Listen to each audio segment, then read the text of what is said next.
All right, before we start, I need you to answer something honestly. If your country was in a World Cup final tonight, would you actually sleep? Yeah, didn't think so. Now here's what I find fascinating about that. We're talking about a game. 11 people, one ball, a rectangle of grass. And yet, it can ruin your week if the wrong team wins. It can make a grown adult cry in public and feel completely fine about it. It has paused wars. It has started them. It has toppled governments. Not directly, but you'd be surprised. So today I want to ask the question nobody really asks. How did a leather ball become the most powerful object in human civilization? And more importantly, was it always this way? Or did something very specific happen to make football what it is? Because I promise you, the actual story is stranger, funnier, and a lot more violent than anything you've been told. Let's go back. Way back. Nobody invented football. Everyone did.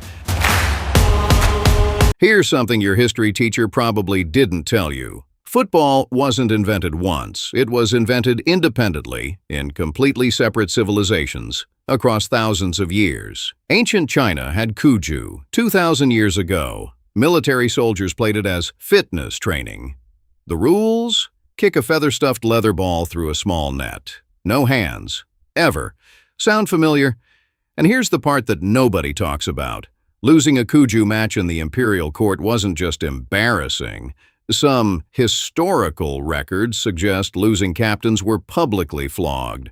So the next time your team loses and you're upset, at least nobody's flogging anyone. Meanwhile, in Japan, they invented Kemari, a game where the entire point was to not let the ball touch the ground. No goals, no opponents, no score. Just a group of people cooperating to keep a ball in the air as a kind of moving meditation. Honestly, that sounds incredible. And absolutely nothing like what football became. The Romans had harpastum, which was basically football if football was also a military drill and also maybe a brawl. And as Rome expanded, all the way to Britain, they brought this game with them. The local Britons watched, then joined, then kept playing long after the Romans left. That seed sat in British soil for centuries, growing, getting wilder. By the Middle Ages, football in England had become something genuinely unhinged. No pitch, no teams of equal size, no time limit, no referee. The ball was a pig's bladder. The goal could be a church door, 3 miles away, through a river, and the number of players? Everyone. Literally everyone. Neighboring villages against each other, hundreds of people on each side. Broken bones, expected. Deaths, documented. Destroyed property, standard. It was so catastrophic that in 1314, King Edward III banned it. Quote, and I love this quote. He called it great noise in the city caused by hustling over large footballs. Great noise. The King of England was complaining about noise. Did people stop? No. Football was banned more than 30 times by different kings over the next 3 centuries. 30 times. And every single time, people kept playing. In the alleys, in the fields, behind the palace. And right here, before football even had proper rules, you already understand something essential about it. No authority has ever been able to kill this game. Not kings, not wars, not, apparently, the threat of imprisonment. So here's your first question for the comments.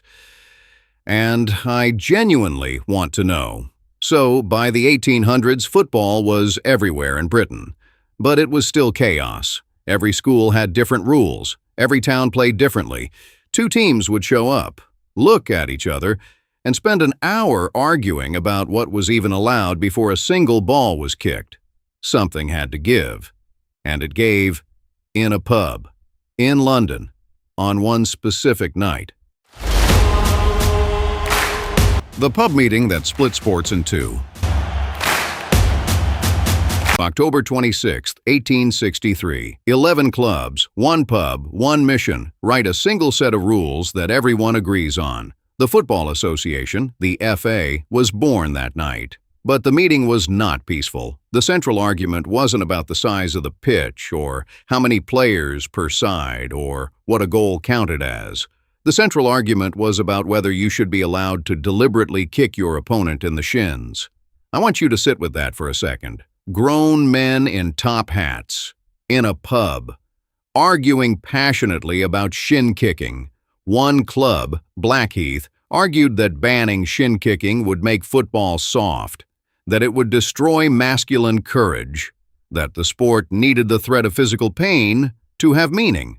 The majority voted them down. Blackheath stood up, grabbed their coats, and walked out. From that one walked-out door, two entirely different sports were born: rugby and association football. Association, shortened in slang to ASOC, which eventually became soccer. Yes, the word soccer is British, invented in Britain, by the British, and then somehow the British spent the next 150 years acting horrified when Americans used it. Once the rules were unified, everything exploded. Factory teams, local rivalries. The FA Cup, 1871, the oldest national football competition in the world, still running today. And in 1888, the Football League, a permanent schedule of matches, points, a champion. For the first time, football had stakes every single week. Working men who spent Monday to Friday in dangerous factories now had something to live for on Saturday afternoon. Football stopped being a game. It became an identity. Now, Britain had the game. Britain had the rules. Britain also had an empire that stretched across a quarter of the planet. And wherever British workers went to build railways, run factories, dig mines, the ball came with them. What happened next is one of the most beautiful accidents in history. Britain gave the world football. The world gave it back better. Here is the sentence that explains global football. Britain taught the world a game, and the world immediately started playing it better than Britain. In Brazil, a young man named Charles Miller came back from school in England in 1894. He brought two things with him: 2 footballs and a rule book. That was it. 2 balls and a rule book. Within 20 years, Brazil wasn't just playing football. Brazil was doing something with it that nobody had ever seen before. They brought samba into it, capoeira, street improvisation, joy. They called it Jogo Bonito, the beautiful game, and it produced, eventually, the greatest national team in history. Meanwhile, in Argentina, British railway workers introduced the game. Within a generation, Argentines had made it ferocious, emotional, deeply personal.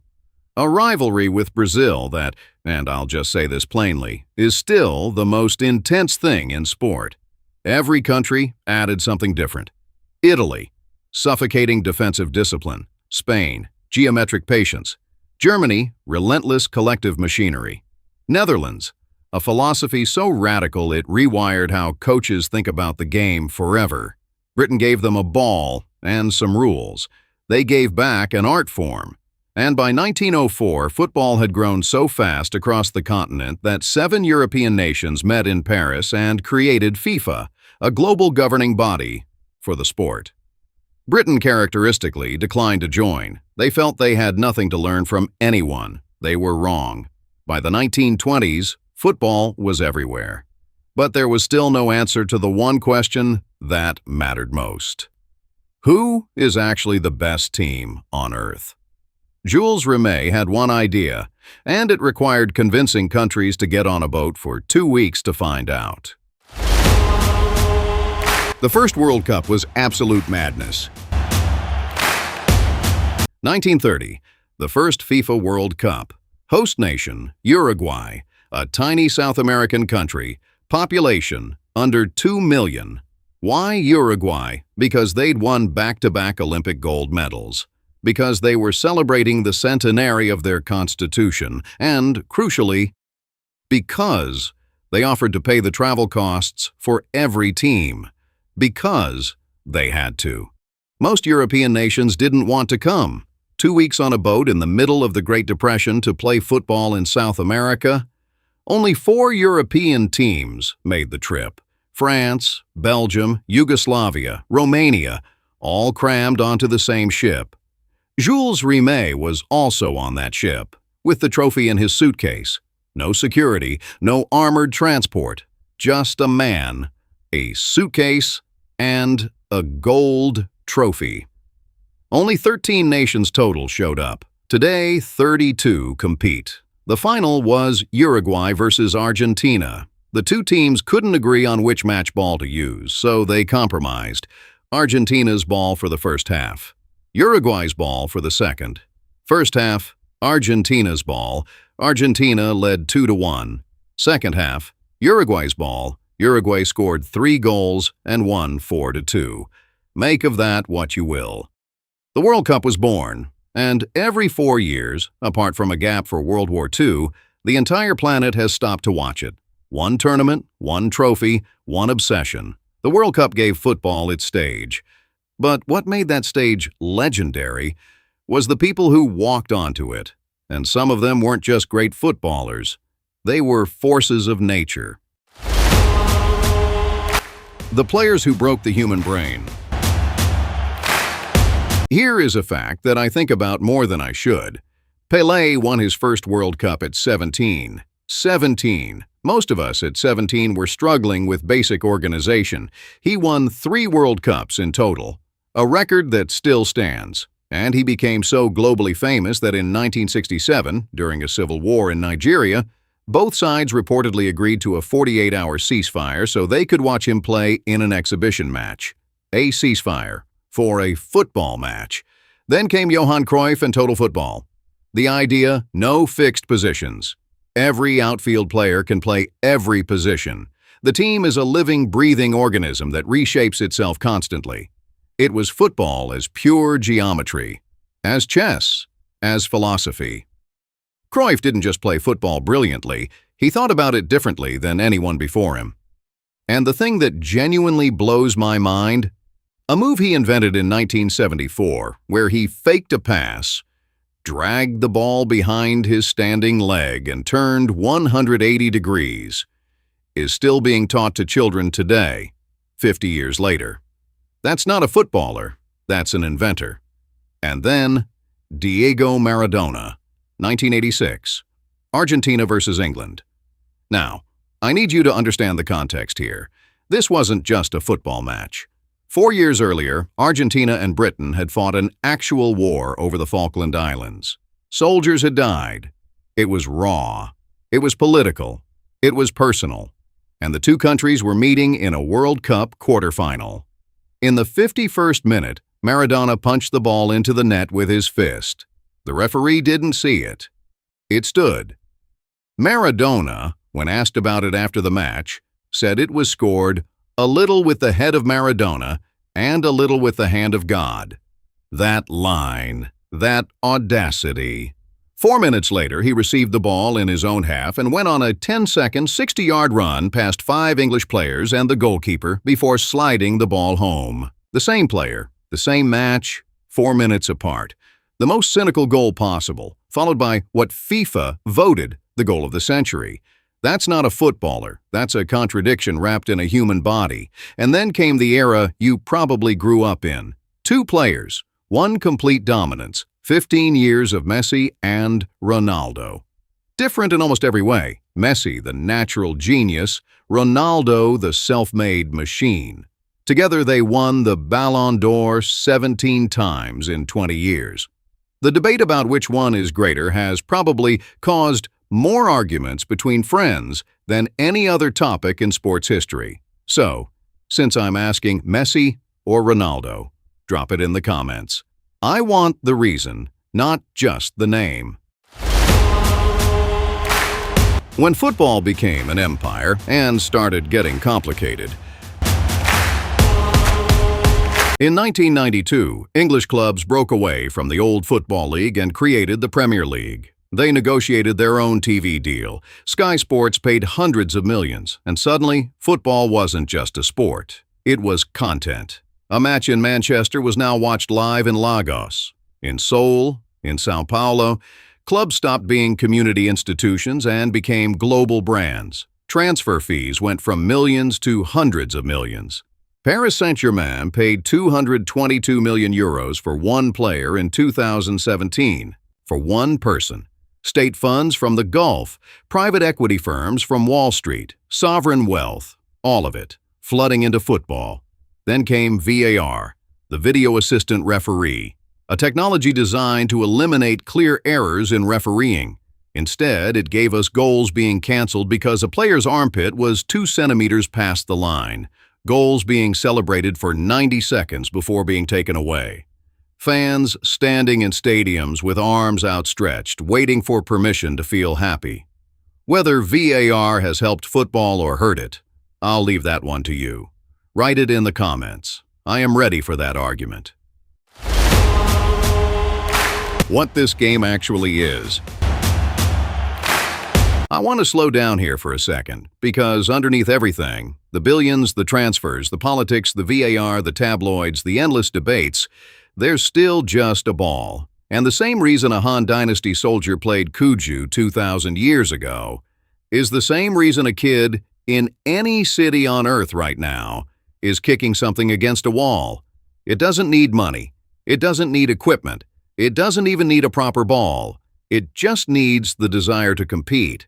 Football has been banned by kings, used by dictators, bought by billionaires, and none of them have ever truly owned it, because it belongs to the people playing it. The 265 million registered players across 211 countries. The hundreds of millions more playing on streets with no registration, no coach, no kit. Every civilization that independently invented it was saying the same thing. This is what humans do. We kick things. We compete. We celebrate. We lose. We come back. The kings lost. The bands failed. The wars paused for it. And 2,000 years from now, whatever that world looks like, I'm willing to bet someone somewhere is still kicking a ball. The whistle hasn't blown yet. If this video hit differently than you expected, share it with someone who needs to understand why football matters. Drop your greatest football memory in the comments. I mean it. I read every single one. Subscribe if you want more of this, and I'll see you in the next one.